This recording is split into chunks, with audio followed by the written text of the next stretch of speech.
Hello, this is Renee Hahn with William Ravis Real Estate, bringing you the monthly Naples area market update. As a reminder, we're always looking at the prior month, and that's just to make sure that all of the data has been collected and processed in the system so that we're reporting the most up-to-date and meaningful data for you. I want to start with a few overall comments, and then, as always, we'll dive into each of the different metrics and talk about them. But before I get started, I hope everyone has had a fantastic summer.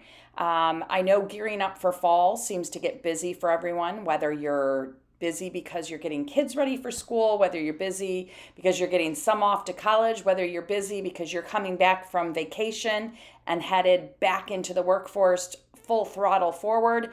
In any case, it's a busy time, and I hope everybody enjoyed their summer. Keeping up with the market update, whether you're actively in the market and thinking about selling or buying a home, is always a good idea. It is arguably one of your most important and valuable assets that you own. So keeping a pulse on how that asset is performing is always a good idea. And when I think about what the market's doing right now, and I get asked on a regular basis, and some of that is normal curiosity, and some of it's just that trying to figure it out because it's been high, it's been low, it's been all over the place. People are genuinely curious what's going on with it. I kind of liken the last several months and where we're at now to imagine running a sprint on the beach, and you're running and you've hit top speeds that you can't believe were even possible. And then all of a sudden you need to cool off, so you go running in the water. What does the water immediately do when you're trying to run into it? It doesn't stop you. It's not a wall. You don't hit it and stop running, but it grounds you. It pulls you back. It slows you down. And I would say that's about what our market is doing right now in real estate, not just in Naples, but I think, nationally as well. But certainly we're seeing that in this area. So we'll talk a little bit more about that. So if you look back, starting about fall of 2020 and continuing to in this past spring, the Naples housing market experienced really remarkable levels of sales activity. It was fueled by a frenzy of home buying, by those that were really kind of seeking that ideal Naples lifestyle. And what we've been seeing in more recent months is a slow, gradual return to what we call a balanced market. And that's why I liken it to the water. The water's kind of come in and said, look, you can't keep that pace up.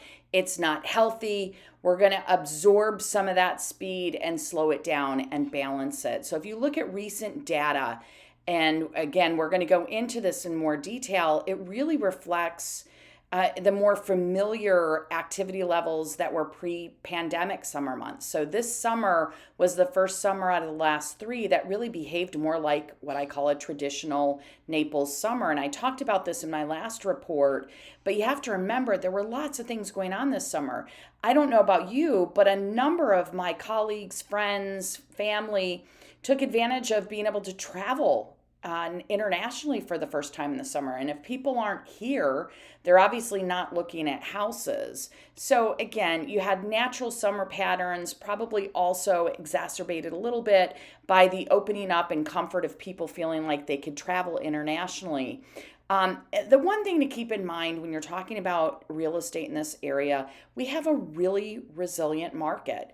Not that we don't experience the same things that other markets do, but our extremes tend to be much less. So even when sales were off the charts during the pandemic, it really caused the inventory to plummet and part of what contributed to price increases. But if you look at right now, and again, we're slower right now in terms of real estate transactions, and you're going to see that. Remember, demand is still very healthy. The difference with today is that buyers aren't feeling pressured to buy like they did during the pandemic, when people were shooting and then thinking about it and then aiming. Now they're taking the time to find the home that they feel is the right fit for them and justifies the price being offered. So the one thing I will say is buyers should not expect to see a big drop in home values dramatically.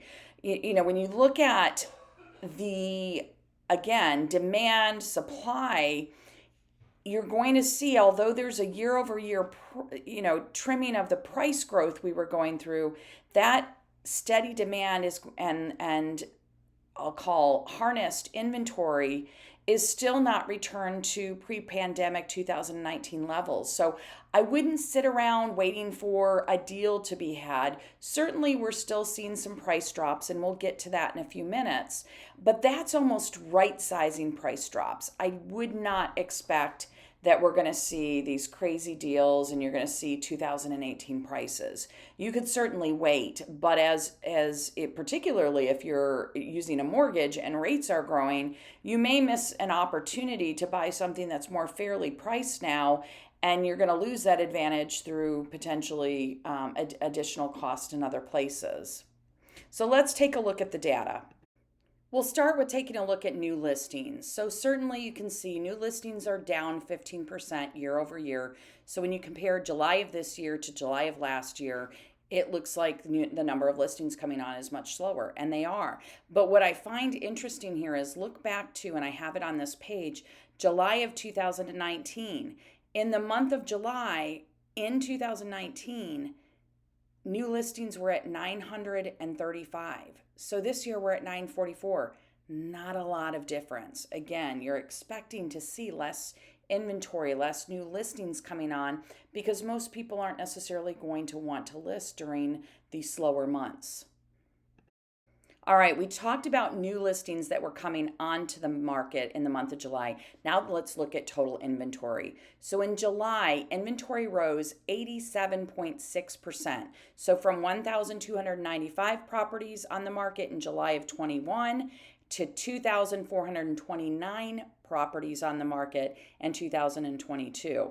So 88% increase feels pretty alarming, but let me take you back to 2019. Again, 2019 was sort of the last, in quotes, normal month before the pandemic.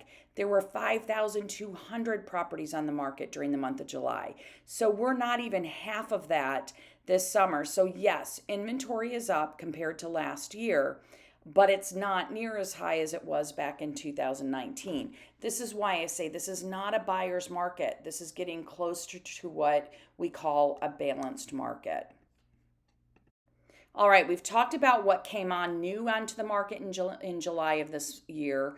We've also talked about what was the total inventory on the market during the month of July. Now let's talk about how much went under contract during the month of July. As you can see here, overall pending sales decreased 33.8% from 1,135 pending contracts in July to 751 pending contracts in July of this year. So year over year, compared to last year, 2021, we are down. But again, 751 new contracts isn't a bad number for our slower months of July and the summer. So I hesitate to have you get too alarmed by that, because it is behaving like a more typical seasonal summer, if you will. When we talk about closed sales, what we're talking about here is things that went under contract in prior months but are finally closing in the month of July. So historically, closed sales in Naples during summer months tended to trend around 800 closed sales per month. During the last 2 years, the summers were obviously well above the 1,000 closed sales a month. But if you look at this July, overall closed sales decreased from the prior year by 43.4%. So in July of 2021, we had 1,170 closed sales, and July of 2022, we had 662. Just to give you some perspective, in July of 2018 and 19, there were 774 closings in 2018, 829 in July of 2019. So that gives you some perspective. The current level of activity is what market experts would expect during a post-pandemic summer.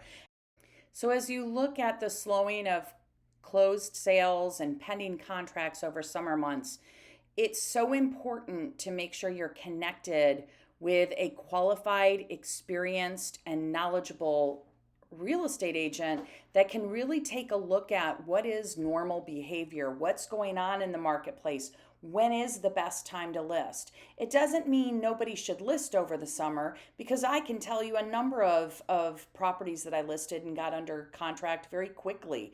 It just means you have to make smart, educated decisions based on inventory and demand, as well as what the circumstances of your individual potential sale are. So all the more reason you can see things can shift quickly in both directions, and you want someone that's got a good pulse on the market if you're considering listing your home. As we look at how long it's taking to get properties under contract, so days on market is obviously reflecting some take longer to sell, some are very quick, and it all kind of averages out. But right now we're running about 26 days on market. Now, again, this has to do with a lot of factors. If a house hasn't been priced with what the market is willing to pay for it, it's going to sit longer. It doesn't matter if we're enjoying, short days on market. There's no miracle makers out there that are going to get an overpriced home to sell at that same average. But we've been hanging around. If you look at April, May, June, it was hovering around 16 to 18 days. There's a slight uptick of 26 days there, but it's still a good statistic when you float back to July of 2019. Days on market was averaging about 96. So 26 is still healthy. I don't want to alarm anyone. I think we're going to see a gradual increase in that. Again, there's no pressure for people to pounce on a property the day it hits the market in most cases. So people are going to take their time and do what is more what I call natural in terms of the process that you go through to make decisions to purchase a home. So I think we'll see that number creep up a little bit as we continue further away from the pandemic, but still very healthy. All right, we're in the home stretch here. Thank you for bearing with me as we've dove into all of these really important metrics.